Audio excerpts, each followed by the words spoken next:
avançamos então agora para a lição da quinta-feira, onde nós iremos considerar aqui granizo, gafanhotos e escuridão. Então, vimos já as 6 primeiras pragas, que divindades eles afetaram do Egito, e vamos ver agora a porção que vai do capítulo 9, versículo 13, até o final do capítulo 10, versículo 29.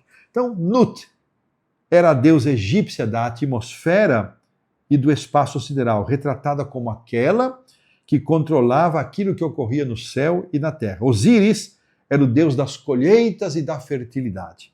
O granizo está associado a juízo divino, e ele apresenta aqui os textos Isaías 28, Ezequiel 13. Nessa praga, aqueles que esconderam as suas propriedades, os seus animais de forma mais acentuada, ou protegeram as suas lavouras, eles foram protegidos. E aqui, mais uma vez, nós vamos ver que os servos de Faraó insistiram com o Faraó para que ele deixasse o povo ir, mas ele resistiu, ele não aceitou e ele insistiu na sua teimosia. Faraó ofereceu um acordo, mais uma vez, mas Moisés rejeitou, porque mulheres e crianças não poderiam ficar. O Faraó liberou apenas os homens. E aqui nós vemos que quando a praga foi anunciada e alguns egípcios perceberam que iria acontecer e acreditaram, eles protegeram e salvaram os seus animais. Na 8ª praga, que é a praga dos gafanhotos, nos coloca em confronto aqui com Ra, o principal deus egípcio, o deus Sol, e Tote, o deus Lua. Eles não... Perdão, irmãos, eu pulei aqui, perdão. Elimina aqui o que eu falei, vamos voltar. Sete era o deus da tempestade, da guerra e da desordem. Junto com Ísis, era considerado uma divindade da agricultura.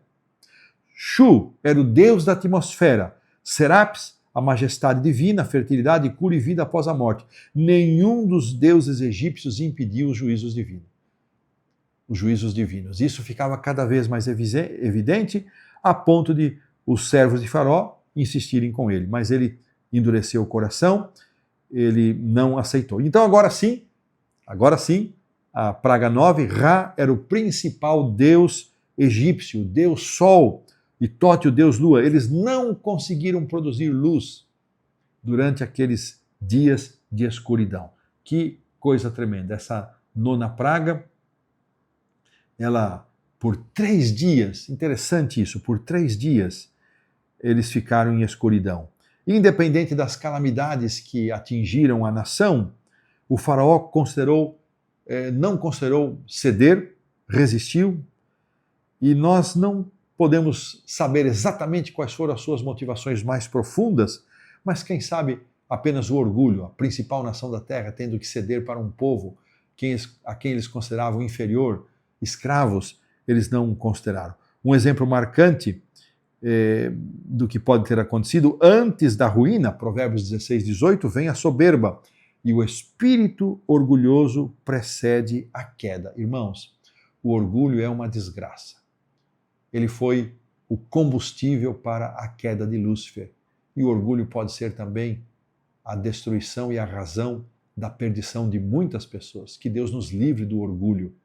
Muitos, por orgulho, não aceitam entregar o coração a Jesus. Muitos, por orgulho, não se arrependem. Muitos, por orgulho, nos relacionamentos, não pedem perdão, não admitem o erro, não reconhecem que erraram.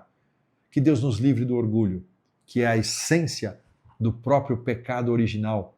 Está na essência de todo o pecado, é o orgulho, é você achar-se melhor ou superior que os demais. Então, que Deus nos livre desta desgraça e que fique aqui o exemplo. E antes de avançarmos para a lição da sexta-feira, eu quero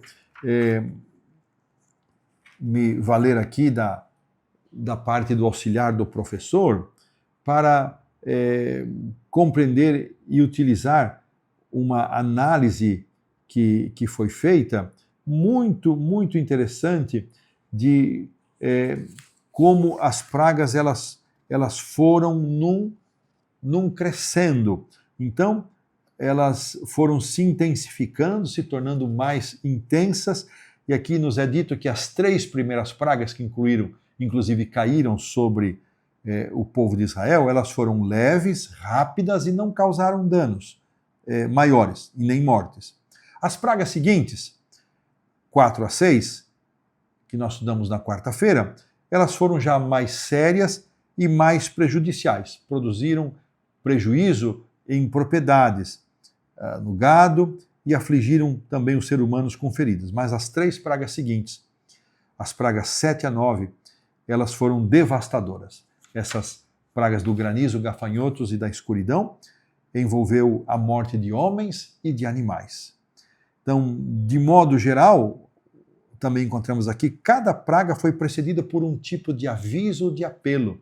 Isso se harmoniza com um Deus que quer salvar, que quer que as pessoas obedeçam. Antes das pragas 3, 6 e 9, quase praticamente não houve confronto. As 3 primeiras pragas, já dissemos, caíram sobre os israelitas e também sobre os egípcios, as demais somente sobre os egípcios.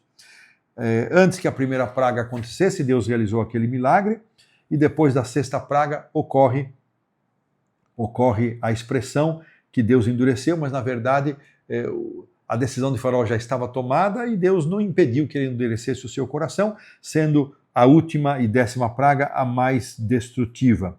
As pragas, elas nos fazem notar que o Senhor convidou especificamente a Faraó 7 vezes para deixar o seu povo ir. 5:1, 7:16, 8:1, 8:20, 9:1, 9:13 e 10:3. E uma vez usou a frase condicional: se você não deixar o meu povo ir, eu enviarei enxames de mosca. Só nessa condição, 8:21.